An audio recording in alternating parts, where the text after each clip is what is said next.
ডুবা ডুবা ভাব না।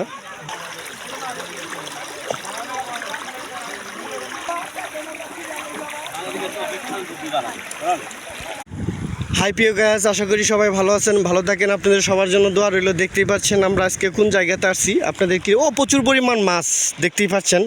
তো আমরা আসছি আজকে ইসলামপুর থানা, জামালপুর জেলা ইসলামপুর থানা নাশ প্রাণকেন্দ্রে। এটা হচ্ছে পচাবহলা গ্রাম। এই গ্রামের নামটা হচ্ছে পচাবহলা গ্রাম। দেখতেই পাচ্ছেন ওটা হচ্ছে আমার সামনে দেখতে পাচ্ছেন যে মেন রুট।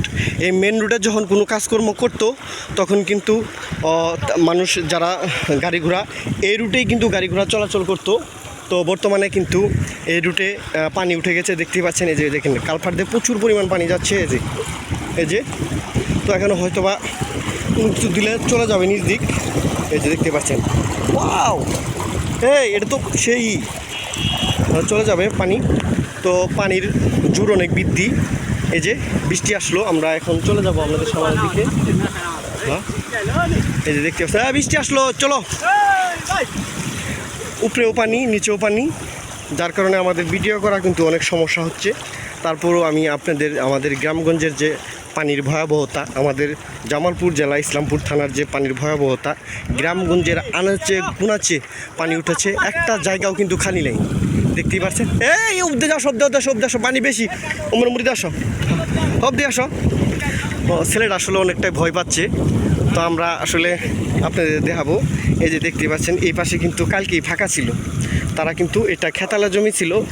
আজকেই এই প্রচুর পরিমাণ পানি বৃদ্ধির কারণে কিন্তু এগুলো পানি উঠছে। এই যে আমরা এগুলা ঘুরে ঘুরে দেখাবো।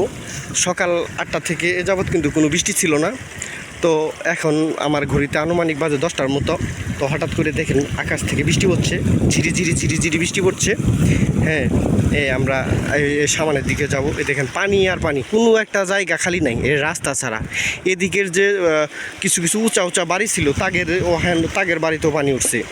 আর দ্বিতীয়ত কথা হচ্ছে যে যারা গরু বাছুর নিয়ে পালে তাদের কিন্তু খুবই কষ্ট। কেননা দেখতেই পাচ্ছেন তারা যে গরু টরু নিয়ে কিন্তু খোলা আকাশের নিচে দিন যাপন করছে। তো আমরা এগুলাই ঘুরে ঘুরে দেখাবো আপনাদের, আমরা আমাদের সাথেই থাকবেন।